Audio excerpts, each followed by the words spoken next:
নমস্কার। আজকে পজিটিভ বার্তার পর্দার লাইভ অনুষ্ঠানে আপনাদের সকলকে অনেক অনেক স্বাগত। তো আজকে আমাদের সঙ্গে রয়েছেন ত্রিপুরা শান্তিনিকেতন মেডিকেল কলেজের এমবিবিএস স্টুডেন্ট। তো মিতা দেব সরকার, নমস্কার আপনাকে। তো আপনি এমবিবিএস কলেজে পড়েন, তো ওখানে আপনার কেমন লাগছে, ওখানে অভিজ্ঞতাটা একটু আমাদের সঙ্গে শেয়ার করুন। তো আমি এই বছর এমবিবিএস 2024-25 ব্যাচে আমি এবার অ্যাডমিশন নিয়েছি ত্রিপুরা শান্তিনিকেতন মেডিকেল কলেজ।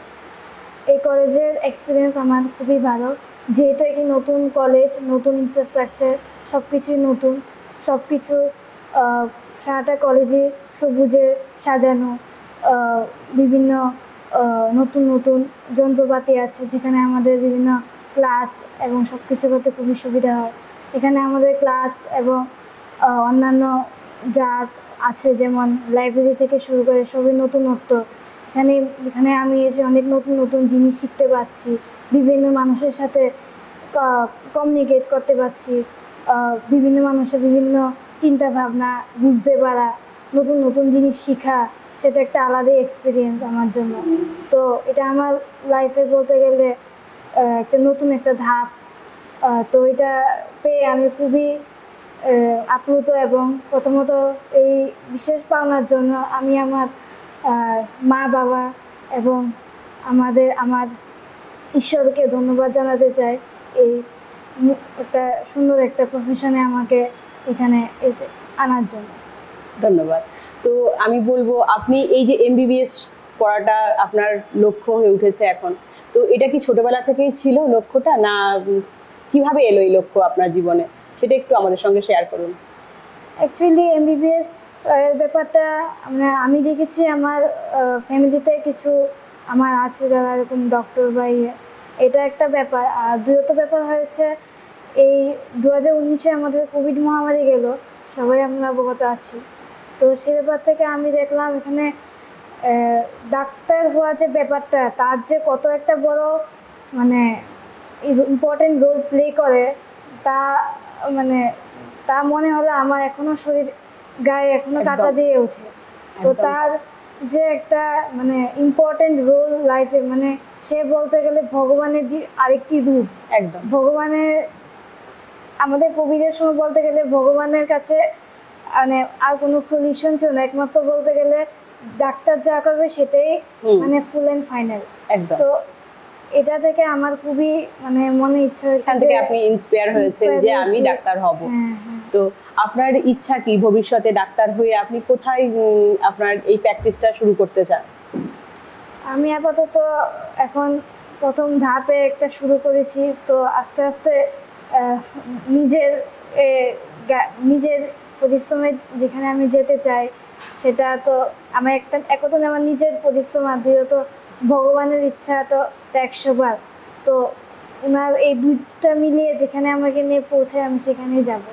না, লক্ষ্য আছে না জীবনে, একটা লক্ষ্য, না আমি গ্রামে গিয়ে দুস্থ মানুষদের সেবা করব, ওখানে ডাক্তারের সংখ্যা কম আছে, ওখানে আমি যাব, এরকম অনেকের লক্ষ্য থাকে জীবনে। তো এরকম ভাবে আপনার জীবনের লক্ষ্যটা কি, যে আপনি কোথায় যাবেন? হ্যাঁ, সেটা তো অবশ্যই আছে। যারা ভালো চিকিৎসার হতে পারছে না, তাদেরকে আমি অবশ্যই 100 বার সাহায্য করবো। আমি এরকমও রূপ রেখেছি বিভিন্ন হসপিটালে, বা আমার নিজেরই কাছে বহু লোক দেখেছি যারা ঠিক মতো চিকিৎসা পাচ্ছে না হসপিটালে গিয়েও, বা আমি বিভিন্ন নিউজও শুনি আমার নিজের কাছের লোকদের থেকে। তো আমি ওই সময় আমার একটা ভাবনা আমার মাইন্ডে কাজ করেছে, যদি আমি এই জায়গাতে থাকতাম অবশ্যই আমি এগিয়ে এসে ওদের কিছু একটা করতাম। বাট যেহেতু আমি ওই মোমেন্টে ওই জায়গাতে ছিলাম না, আর এখন আমি সেই জায়গাটা আমি গড়ে তুলতে পেরেছি, তো আমি চাইবো যে অবশ্যই এমন আগামী এরকম অবস্থা সিচুয়েশন আসলে আমি এই অবস্থায় গিয়ে আমি তাদের সাহায্য করি। অবশ্যই, খুব ভালো কথা, ভালো লাগলো তোমার এই কথা শুনে। তো এবার বলবো, আপনাদের যে কলেজ শান্তিনিকেতন কলেজ, সেখানে আপনারা প্র্যাকটিক্যাল ক্লাস করেন, তো প্র্যাকটিক্যাল ক্লাস ছাড়াও আপনাদের আর কি কি অ্যাক্টিভিটিস এখানে হয়ে থাকে? এখানে নর্মালি সাধারণত আমাদের নর্মাল ক্লাসেস তো থাকে, সকাল 8টা থেকে ক্লাস শুরু হয় 5টা পর্যন্ত। তারপর এর বাইরে আমরা আমাদের লাইব্রেরি আছে, আমাদের লাইব্রেরি থেকে আমরা আমাদের বিভিন্ন বই, যার যে সময় যেটা পড়ার ইচ্ছে সেটা করতে পারি। তার সাথে আমাদের বিভিন্ন কালচারাল অ্যাক্টিভিটি প্রোগ্রাম, বিভিন্ন ওকেশন, যেমন কয়েকদিন আগে আমাদের 15th আগস্ট গেল, রিপাবলিক ডে গেল, এসবের বিভিন্ন প্রোগ্রাম। কিছুদিন আগে ইন্ডিয়া বুক অফ রেকর্ডসে আমাদের ত্রিপুরা শান্তিনিকেতন মেডিকেল কলেজের নাম উঠেছিল, সঙ্গে কি তারপরে আমাদের নাম উঠলো এশিয়া বুক অফ রেকর্ডসে, সেটা নিয়েও প্রোগ্রাম হয়েছে, খুব বড় করেই প্রোগ্রাম হয়েছে ওখানে। তো সব মিলিয়ে মানে যেহেতু ওখানে একটা বলতে গেলে 21টা স্টেটসের একটা মিলন আছে, তো সব মিলিয়ে আমাদের ব্যাপারটা অনেকটা জাঁকজমক এবং খুবই আনন্দ সমূহ একটা ব্যাপার হয়ে যায়। কয়েকদিন আগে আমাদের এই ফেব্রুয়ারি মাসে আমরা জানি যে আমাদের college, Tripura Santiniketan medical college, India book of রেকর্ডসের নাম উঠেছে।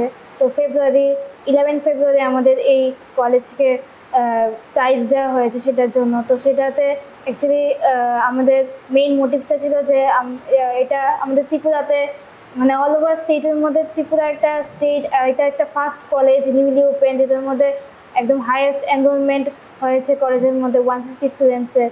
তো এটা একটা বড়ই একটা অ্যাচিভমেন্ট পুরা ইন্ডিয়ার মধ্যে, যেটা কোনো সময় হয়নি। সেটার মধ্যে আমরা দেখলাম যে এখানে 21টা স্টেটের যে একটা মেলবন্ধন আছে, সেটা মানে খুবই সুন্দর এবং খুবই মানে আমাদের খুব ইন্টারাকশন করতে খুব ভালো লাগে, কারণ কি এটা একটা ডাইভার্স কালচার মানে ক্রিয়েট করে, আর সবসময় একটা মানে আলাদা একটা এনভায়রনমেন্ট, মানে সুন্দর একটা এনভায়রনমেন্ট ক্রিয়েট করে রাখে। আর তার ঠিক কয়েক মাস পরে আমরা জানি যে, আমরা সবাই অবগত ছিলাম যে আমাদের college same Asia book of রেকর্ডসও নাম উঠেছে। তার কারণ তো একই, 21টি রাজ্যের স্টুডেন্ট আমাদের কলেজে ভর্তি হয়েছেন, তাও 150 সিট ক্যাপাসিটি নিয়ে ভর্তি হয়েছে, এবং তারা সবাই এটা আমরা সবাই এই অনুষ্ঠানে সবাই গিয়েছিলাম, ভাগ ছিলাম, এবং সেটা আমাদের এপ্রিল মাসেই প্রোগ্রাম হয় এবং তার পুরস্কার আমাদেরকে দেওয়া হয়। খুব সুন্দর। একদম আপনাকে জিজ্ঞেস করবো যে এমবিবিএস পড়াশোনা করতে যে স্ট্রাগল করেছেন, সেই স্ট্রাগলটা কিভাবে করেছেন একটু আমাদের দর্শকদের সামনে জানান, এবং আগামী প্রজন্ম শুনুক যেতে আপনি কিভাবে এই লাইনে এসেছেন, আপনার লক্ষ্যটা কিভাবে স্থির করেছেন, সেটা একটু আমাদের সামনে দর্শকদের সামনে একটু শেয়ার করেন। সেটা স্ট্রাগলের কথা বললে আমার কোনো ভাষা নেই প্রথমত, কারণ কি এটা এমন একটা স্ট্রাগল যেটা মানে মানে ভাষা দিয়ে বলে বোঝানোর মতো না। প্রথমত আমি ওয়ান ইয়ার ড্রপ করেছি, তো drop year it's a very tough year. তো এটা মানে কি বলবো, আমিও নিজে কিছু বুঝছি না, বাট খুবই একটা টেনশনের ফেস থাকে, খুবই একটা মানে হার্ড অ্যান্ড ফাস্ট মানে রুল থাকে ওই সময়, কারণ কি by hook or by crook আমার একটা না একটা মেডিকেল কলেজ মানে পেতে হবে, বা সেরকম একটা লক্ষ্যে থাকে। তার মধ্যে এই বছর মানে যারা নিট 2024 যারা দিয়েছেন তারা অবশ্যই অবগত আছেন একটা স্ক্যামের ব্যাপারে। তো এত একটা প্রেশার মানে নিয়ে এসে তারপর এইসব স্ক্যামের লোক এসব শোনার পর তো মানে সবারই মন একটু ভেঙে যায়, একটা 100 বার। তো এসব মিলিয়ে মানে একটা জায়গায় এসে পৌঁছানো মানে সেটা একটা আমার জন্য খুবই বড় পাওনা। তো আমি যে আজকে এখানে মানে ত্রিপুরা শান্তিনিকেতন মেডিকেল কলেজে এডমিশন নিতে পেরেছি, সেটা আমি খুবই মানে আমি নিজেকে অনেক লাকি মনে করি। আমি কিন্তু এখানে আছি, আর আমি যে আজকে এখানে এসে যে কিছু কয়েকটা কথা বলতে পারছি, সেটাই আমার জন্য অনেক বড় পাওনা। আর জীবনের এই পর্যায়ে এসে এখন এই যে আপনার ইচ্ছাটা যে পূর্ণ হলো, যে না আমি এমবিবিএস পড়বো, আমার ইচ্ছাটা যে পূর্ণ হয়েছে, এটাই তো সব থেকে বড় কথা না? একদম। তো এরপর আপনাকে জিজ্ঞেস করবো, আপনি তো ত্রিপুরা শান্তিনিকেতন কলেজেই একজন স্টুডেন্ট, তো ওখানে যে ওপিডি ব্যবস্থাটা চালু আছে, তো ওটা সম্বন্ধে যদি আপনি একটু আমাদেরকে জানাতেন, আমাদের দর্শকদের জানাতেন, একটু বলেন। আমাদের ত্রিপুরা শান্তিনিকেতন মেডিকেল কলেজে ওপিডি চালু হয়েছে গত 1 আগস্ট থেকে। তো এই আগস্ট মাসের এই সুন্দর যে এই ব্যবস্থাপনা, এটা খুবই অত্যাধুনিক, কারণ কি এখানে আমাদের বিভিন্ন বিশেষজ্ঞ ডাক্তাররা আমাদেরকে বিভিন্ন রোগীদের দেখে থাকেন। প্রথম কথা হচ্ছে সব থেকে গুরুত্বপূর্ণ কথা হচ্ছে সেখানে 10 টাকার বিনিময়ে রোগীদের পরিষেবা দেওয়া হয়, এবং বিভিন্ন ওষুধ এবং টেস্টের মধ্যে বিভিন্ন ছাড়পত্র দেওয়া আছে, এবং এখানে আমাদের বলতে গেলে ডাক্তাররা দুটো শিফটে দেখেন, সকাল 10টা থেকে 1টা পর্যন্ত, আর 1টা থেকে 4টা পর্যন্ত আরেকটা শিফটে ডাক্তাররা দেখেন। তো এখানে বিভিন্ন বিশেষজ্ঞ যেমন জেনারেল মেডিসিন, তারপর ডেন্টিস্ট্রি, এমন গাইনোকোলজিস্ট, বিভিন্ন বড় বড় ডিপার্টমেন্টের ডাক্তাররা দেখে থাকেন। আচ্ছা, ধন্যবাদ।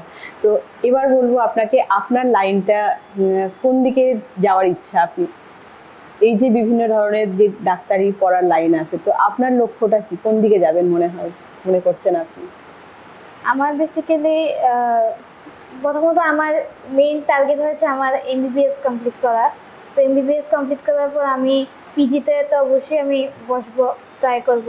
তো তারপর যে পিজি যে ব্রাঞ্চ, তো সেটা তো এখন কিছু বলার নেই। তো বাকিটা তো মানে কিন্তু আমার নিজের যে ইচ্ছা সেটা মানে বলতে গেলে নিউরো সার্জন, যেহেতু সেটা তো পড়ে যাওয়া, নিউরোলজিস্ট যাকে বলে। কারণ আমি নিজে একজন, আমার নিজেরও কিছু শরীরের নার্ভের কিছু প্রবলেম, নার্ভের ইস্যুসে আমি ভুগি। আমি ছোটোবেলা থেকেই প্রবলেমটা আছে। তো আমি খুবই ইচ্ছে যে আমি নিজে এই জায়গাতে গিয়ে এটার ব্যাপারে একটু স্টাডি করি। খুব ভালো। তো আপনার এই চলার পথকে অনেক অনেক শুভেচ্ছা। আপনি সামনের দিকে এগিয়ে যান, আপনার লক্ষ্য, আপনার স্বপ্ন পূরণ হোক, এটাই আমরা সকলে কামনা করছি। আর আজকে এই অনুষ্ঠানে, পজিটিভ বার্তার অনুষ্ঠানে আজকে আসার জন্য আপনাকে অনেক অনেক ধন্যবাদ। আপনাকে